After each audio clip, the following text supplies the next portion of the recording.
Colonel Francel Margaret Padilla, sila mga usapin po patungkol po sa ating sandatahang lakas ng Pilipinas. Colonel Padilla, magandang umaga po sa inyo, ma'am. Si Orly Trinidad po ito sa Radyo na TV pa, Colonel. Magandang umaga, Sir Early. Magandang umaga po sa inyong mga taga-subaybay.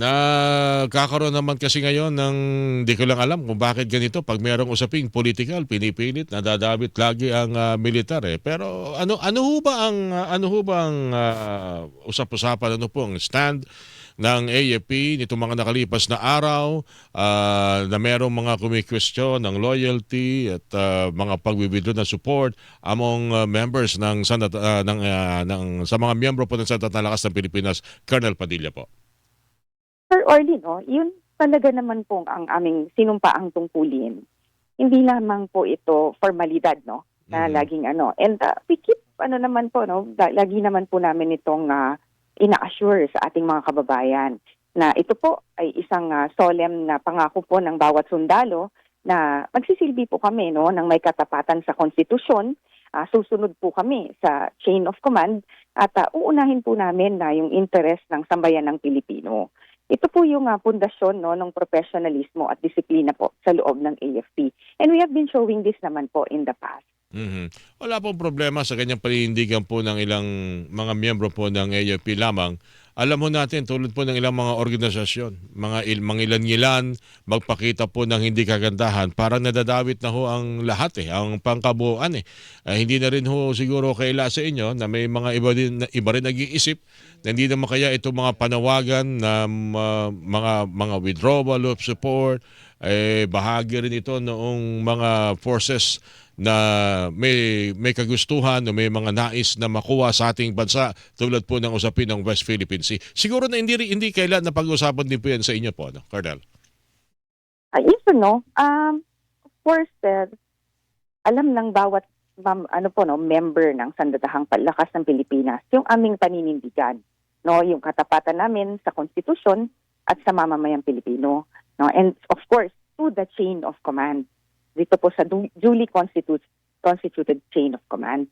But of course, tao lang din naman po ang miyembro ng Sandatahang Lakas ng Pilipinas. So meron po kaming sari-sariling saloobin, meron din po kaming sari-sariling pananaw.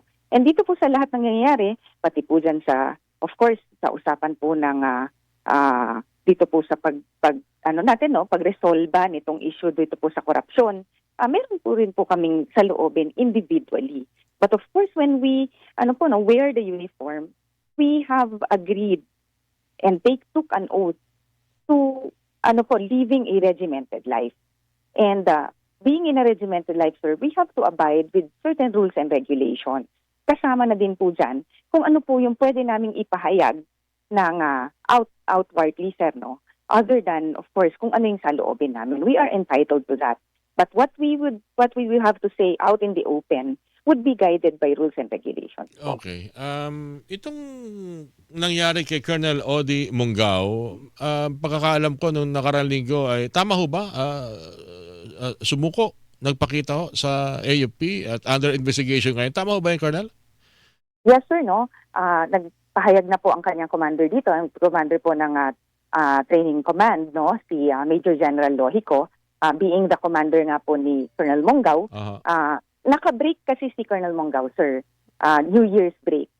While he was out on break, this occurred, no? Yung insidente nga po na naghayag siya ng kanyang, allegedly, ng kanyang saloobin through social media.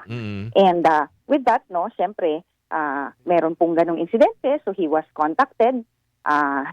Hindi po siya agad-agad na makontak that time.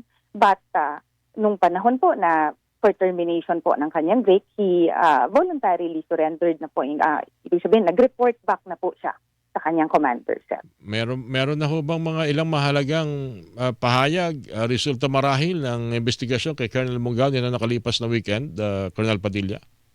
So sa ngayon po, ongoing po yung investigation on him. Sa ganyan po kasing pagkakataon, we would be forming a team po, no, an investigation team to look into the veracity of the reports and kung ano po yung moving forward na mga mangyayari.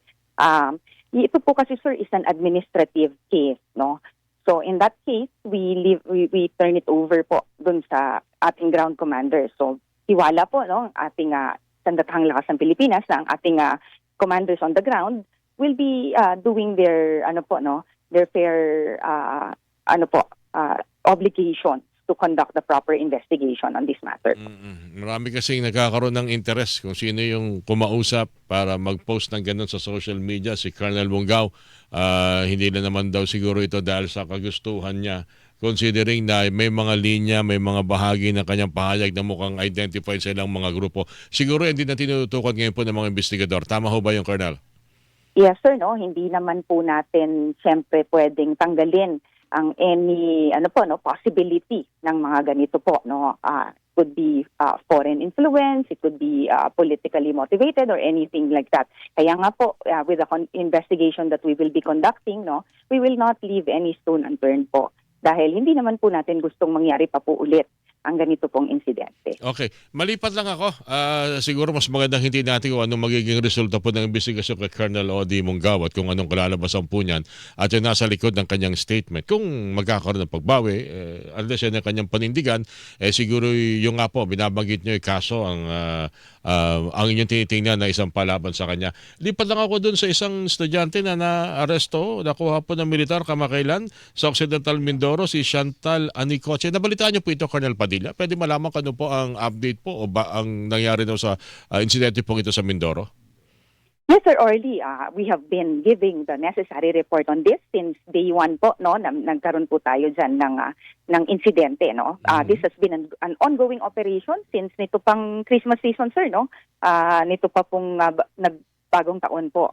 And very, very updated po tayo sa mga pangyayari dyan. From the side of the Armed Forces of the Philippines po, of course, we support our ground troops dito po sa kinakonduct nating operations on that. We have been we have been giving our statements on this. And ang latest natin dyan, Sir Orly, pumirma nga po itong si Chantal na nagnanais po siya na magstay dito sa ating hospital po sa Second ID para po sa necessary treatments that she needs in order to recover and recuperate. Sa usapin naman po ng kung dito po sa kanyang stand and all, no, ang ating spokesperson po ng Second ID, si Colonel Aquino po, has been giving statements on all of the blue by blue accounts para dito. Para naman po sa circumstances behind that, ganyan din po. Same din po, no? Magko-conduct po tayo ng investigation dyan and hayaan po natin ang ating due process to take its due course din po. But full support po ang military. Makikita nyo ngayon, Sir Orly, no? Lahat po talaga, we are really very open and very transparent. Gusto rin po talaga natin malaman ng ating mga kababayan, sir, what's really going on in the AFP and what are we doing. So, sa ngayon, sir, lahat ng mga operations natin, lahat ng activities natin, we're really very open in the public, sir, in terms of yung sabay-sabay na mga ginagampanan natin, sir, with our internal security operations dito po sa territorial defense sa West Philippine Sea. And ito po, sir, meron din po tayong humanitarian assistance and disaster response. Ito pong nag-collapse po, no, dyan sa Cebu. Okay. Opo, Anyway, sir. Opo, sir. Colonel, maraming salamat. Hingi huli kami ng update lalo po sa development ito kasi ang concern natin dito syempre mga magulang din at yung ito rin pong si Chantal. Maraming salamat, Colonel, at sa ulitin po. Magandang umaga po sa inyo, Colonel. Magandang umaga, Sir Early, and maraming salamat po. Colonel Francel Margaret Padilla, mga kapuso, spokesperson ng AFP, niyo po napakinggan.